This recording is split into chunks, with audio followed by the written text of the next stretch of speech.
안녕하세요. 경희대학교 한방병원 한방소아과 이선혜입니다. 오늘도 어머니, 아버님들이 궁금해하시는 그 질문에 대해서 답변을 준비했습니다. 오늘도 세 가지를 준비했는데요. 코로나19에 대한 질문입니다. 첫 번째는 아이들은 그 코비드19에 걸려도 크게 아프지 않는지 이걸 물어보시더라고요. 그래서 아이들은 뭐 좀 기존 뉴스에서도 많이 나오긴 했지만 코비드19에 걸려도 성인보다 좀 경미한 증상으로 나타나는 경우들이 많습니다. 그 이유는 아직까지는 불명확하지만 몇 가지 가설들이 있어요. 첫 번째는 그 성인보다 아이들이 면역 반응이 덜 나타나기 때문에 중증 감염의 대표적인 병리 중에 하나인 사이토카인 폭풍이 덜 일어난다. 그 부분은 설명하시는 분도 있기는 합니다. 그 외에도 아이들은 성인에 비해서 좀 감기도 작고 호흡기가 약한 측면들이 있죠. 성인보다 호흡기에 여러 가지 바이러스들이 있다고 봐요. 그 바이러스들이 서로 간섭함으로 인해서 그 코로나 바이러스 자체의 증상은 좀 경미하게 나타난다고 보시는 분도 있습니다. 그 외에 그 성인보다 교차 반응한 체가 많다고 보는 분도 있는데, 성인들은 어렸을 때부터 여러 가지 질환들을 알아왔죠. 그러면서 각각 그 표적적으로 작용하는 그 항체들, 이게 더 성인 소아보다 많이 있습니다. 하지만 소아는 성인보다는 살아온 날도 적고 그만큼 아픈 적도 적기 때문에 전반적으로 대응하는 그런 항체들이 좀 더 많다고 봅니다. 그렇기 때문에 여러 가지 이종 반응에도 좀 경미하게 증상들이 나타나는 경우들이 많고, 코로나 바이러스 자체도 여러 가지 바이러스 중에 하나이기 때문에 그게 어느 정도는 대응하는 그 체계가 성인보다는 잘 구성이 되어 있다고 보시는 학자들도 있습니다. 그 외에 그 점액 면역 반응이 활발하다고 보시는 분도 있고, 혈관 자체가 성인보다 튼튼하기 때문에 반응이 좋게 나타난다고 보시는 분도 있고요. 그 외에는 그 국가 정책상 시기에 맞춰서 아이들은 예방접종을 받죠.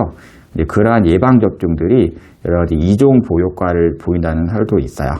그러니까 예를 들어서 홍역 백신을 접종했지만 그게 홍역 바이러스뿐만 아니라 뭐 코로나 바이러스에도 효과가 있다든지 이런 식으로 설명하시는 분도 있기는 합니다. 뭐 여러 가지 이유 때문에 아이들은 성인보다 좀 경미하게 나타나는 경우들이 많이 있는 편이고, 주로 나타나는 증상은 이제 발열이나 기침이 제일 많다고 보고가 되어 있습니다. 하지만 이 외에도 이제 인플루엔자를 동시에 감염이 된다든지 저혈압이나 다기관 기능 부정 같은 어떤 심각한 중증으로 빠져서 사망에 이르는 경우도 뉴스에 가끔 보고가 되고 있죠. 그렇기 때문에 아이가 이제 코비드19에 걸렸다고 해서 경미하게 넘어가겠지 안심하고 이제 보시는 것보다는 주의 깊게 보시면서 증상이 갑자기 심각해지지는 않는지, 입원 치료가 필요하지는 않는지 이런 것은 유심하게 관찰해 보시는 게 좋습니다. 두 번째 질문은 아이들의 코비드 후유증으로는 어떤 것이 있나요? 에 대한 답변입니다.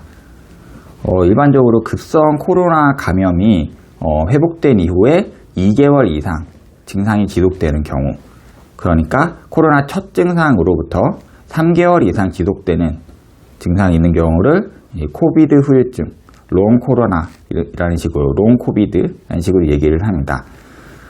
신체 증상으로는 기침, 피로, 호흡곤란, 가슴이 답답한 경우 이런 것들이 제일 많고, 그 외에도 근육통, 관절통, 두통, 미각 이상, 후각 이상 이런 것들도 보고가 되어 있습니다.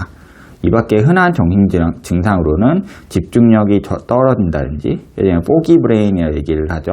머리에 이제 안개가 낀 것처럼 갑자기 뭐가 생각이 안 난다든가 이런 게 잦아지는 편이고, 이제 불안이나 우울 이런 것도, 불면 이런 것도 좀 심하게 나타나는 경우도 많다고 알려져 있습니다. 기본적으로 소아는 첫 번째 질문에도 말씀드렸지만 코비드 증상이 좀 경미하게 나타나는 경우들이 많다고 했죠.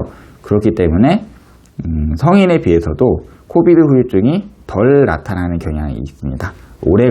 코비드가 오래 갈 때가 롱 코비드이기 때문이죠. 하지만 후유증이 나타나는 경우는 크게 5가지 정도가 있는데, 첫 번째는 아이들이 기침이 오래 가는 경우들이 있습니다. 보통 이제 발열과 기침이 첫 증상으로 잘 나타나는데, 발열은 뭐 하루, 길면 한 2, 3일 정도면 떨어지지만, 기침은 처음에 가래 기침이 있다가 가래가 좀 줄어들면서 잔기침으로 뭐 임상에서 볼 때는 최대 뭐 한 2달 가까이 계속 기침만 하는 아이들도 있긴 했었어요. 이렇게 오래가는 아이들은 호흡기를 좀 보강을 해야 좀 좋아지는 경우들이 있고, 그 외에도 피로감으로 호소하는 아이들도 있습니다. 아이들이 뭐 요새 공부도 많이 하고 할 것들이 많죠. 그래서 뭐 원이나 학교 이런 데 갔다 오고 나서는 학원도 다녀오고 여러 가지 그 공부도 하고 운동도 하고 하게 마련인데, 코로나에 걸린 이후에는 뭐 학교만 갔다 오면 너무 졸려서 자려고 해요. 자는 시간이 너무 빨리 당겨졌어요. 이런 식으로 얘기를 많이 하시는 분들이 많이 있거든요. 그리고 아침에 일어나는 게 너무 힘들어졌다, 이렇게 얘기하시는 분도 있습니다. 이 피로가 주 증상으로 나타나는 아이들도 있고요. 그 외에 코로나 증상이 이제 복통이나 설사 이런 식의 장 쪽으로 많이 오는 아이들도 있어요. 이런 아이들은 코로나가 회복되고 나서도 잘 안 먹는다든가, 좀 먹은 게 너무 시원찮아졌다, 전에 잘 먹던 것을 먹지 않는다, 이런 식으로 식욕부진 위주로 호소하는 아이들도 있습니다.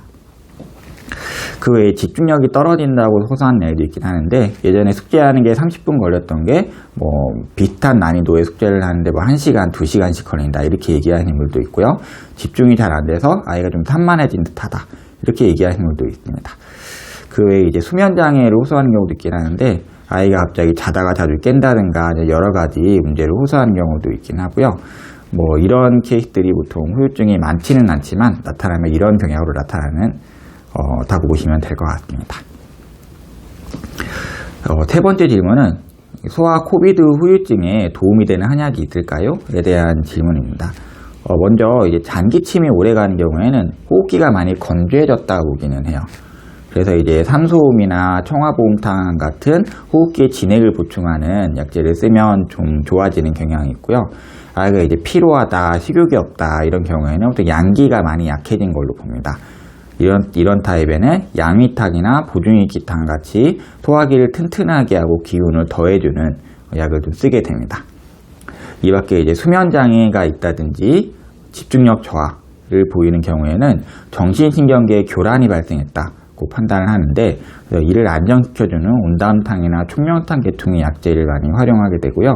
한약 중에도 보험제제가 있어요. 보험 적용이 되는 56종의 한약이 있는데, 그 중에서는 삼출건비탕이나 핵맥산이 여러 가지 코비드 후유증의 회복에 도움이 된다고 알려져 있습니다. 여기까지 준비한 질문에 대한 답변이었고요. 그 밖에 궁금한 점이 있으시거나 하면 댓글로 달아주시면 제가 또 준비해서 영상으로 또 올리도록 하겠습니다.